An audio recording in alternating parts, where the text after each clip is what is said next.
नमस्कार दोस्तों, आप सभी का स्वागत है short hand house YouTube channel पर। दोस्तों, हिंदी शॉर्ट हैंड से संबंधित डिक्टेशन प्राप्त करने के लिए आप हमारे चैनल को सब्सक्राइब करें तथा हमारे वीडियोज को लाइक एवं शेयर करें। यह डिक्टेशन जीडी बिष्ट सर की उच्च गति लेखन पुस्तिका से उन्हीं की वॉइस में रहेगी, जिनका आप बार बार अभ्यास कीजिए तथा उसे ट्रांसक्राइब जरूर कीजिए।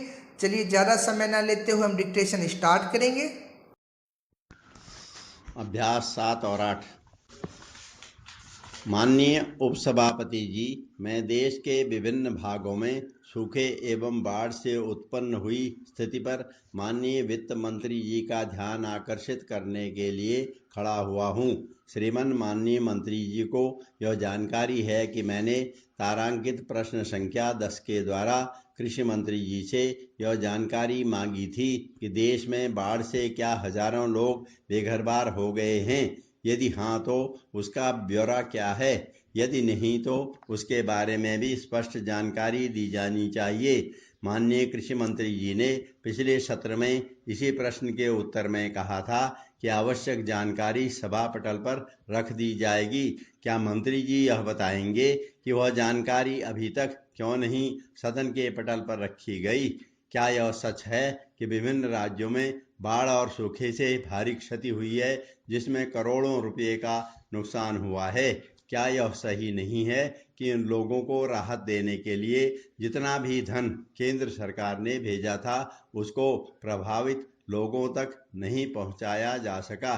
क्या यह सच नहीं है कि अनेक समाज सेवी संस्थाओं ने कुछ ही घंटों बाद बाढ़ग्रस्त लोगों को बाहर निकालने का काम आरंभ कर दिया था? वित्त मंत्री महोदय ने कहा कि केंद्र से पर्याप्त धन व सामग्री, खाद्य सामग्री समय के भीतर पहुंचाई गई है, इसमें कोई संदेह नहीं है। लेकिन माननीय सदस्यों ने जो बातें कहीं उनको ध्यान में रखकर यह कहना भी सही है कि लोगों को बड़ी कठिनाइयों का सामना करना पड़ रहा है। इसमें शक नहीं है कि लोगों ने बहुत हिम्मत और साहस के साथ इस मुसीबत का सामना किया है। लेकिन प्रश्न यह है कि जिसका सब कुछ खो चुका है उसको फिर से बसाने के कार्य में तो उसको सहायता देना सरकार का कर्तव्य है। प्रधानमंत्री महोदय ने स्पष्ट शब्दों में कह दिया था कि तुरंत राहत कार्य शुरू किया जाना चाहिए। इसमें कोई शक नहीं कि राहत कार्य तुरंत शुरू किया गया, जैसा कि कई माननीय सदस्यों ने स्वीकार किया। बाढ़ग्रस्त इलाकों को देखने के लिए तुरंत प्रधानमंत्री महोदया, गृह राज्य मंत्री, वित्त उपमंत्री, रेल मंत्रालय में उपमंत्री तथा अनेक संसद सदस्य भी गए थे। पिछले 2 सत्रों में इसी सदन में बाढ़ और सूखे की समस्या पर अतारांकित प्रश्न के उत्तर में कृषि मंत्रालय में उपमंत्री ने यह बताया था कि बाढ़ की समस्या को हल करने के लिए एक योजना केंद्रीय स्तर पर बनाने के बारे में राज्यों की सरकारों से विचार विमर्श चल रहा है। लेकिन सूखे का जहाँ तक प्रश्न है वह तो वर्षा पर निर्भर करता है। मैं सदन का ध्यान इस ओर आकर्षित करना चाहता हूँ कि बाढ़ और सूखा तो इतने बड़े देश में कहीं न कहीं किसी न किसी राज्य में होना असंभव बात नहीं है। प्राकृतिक विपत्तियां तो आती ही रहेंगी, लेकिन उनका सामना किस प्रकार से किया जा सके, इसका हल निकाला जाना चाहिए। उपाध्यक्ष महोदय, मैं इस विधेयक का हृदय से समर्थन करता हूं। यह विधेयक मेरी राय में बहुत पहले आ जाना चाहिए था, लेकिन देर आयद दुरुस्त आयद के अनुसार देर में आने पर भी उचित और स्वागत योग्य है। हमारा ध्यान एक अर्ध शताब्दी से ही इस ओर गया है और हमने राष्ट्रीय स्तर पर उसका सम्मान किया है। मैं अपने पूर्व वक्ताओं को कि इस भावना से सहमत हूँ कि इस बिल का विरोध समाजगत, जातिगत, राज्यगत या देशगत नहीं है। राजनीतिक दृष्टि से इस मामले पर एक वितंडावाद खड़ा किया जा रहा है।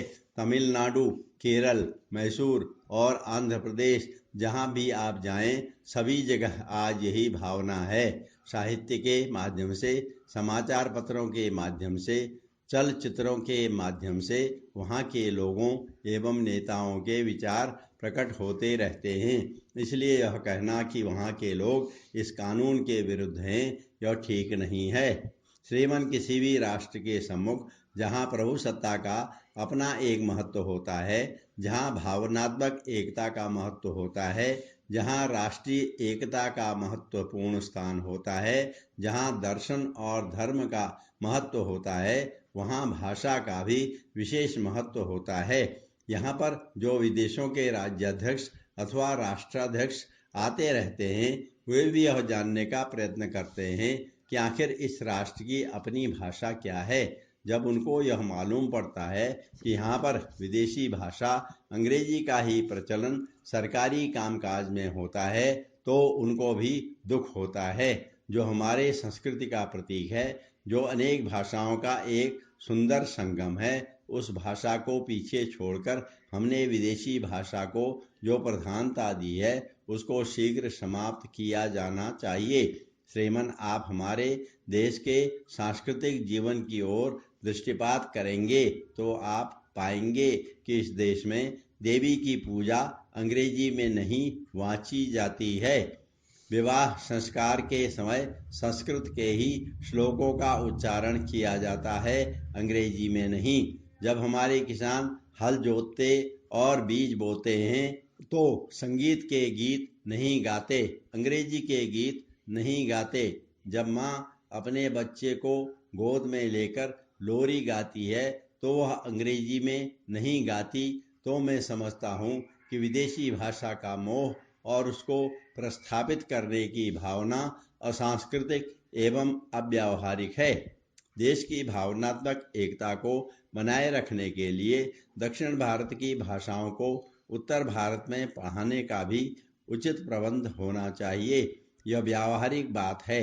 लोगों के मन में किसी प्रकार का संदेह उत्पन्न नहीं होना चाहिए। हमको भारतीय जीवन, संस्कृति एवं दर्शन में दक्षिण का नेतृत्व प्राप्त हुआ है।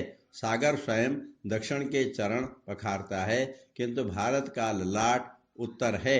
हम चाहते हैं कि हमारे देश में इस प्रकार की भावनात्मक एकता स्थापित हो, जिसमें उत्तर और दक्षिण, पूर्व और पश्चिम की बात न कही जाए। हमारा देश एक है।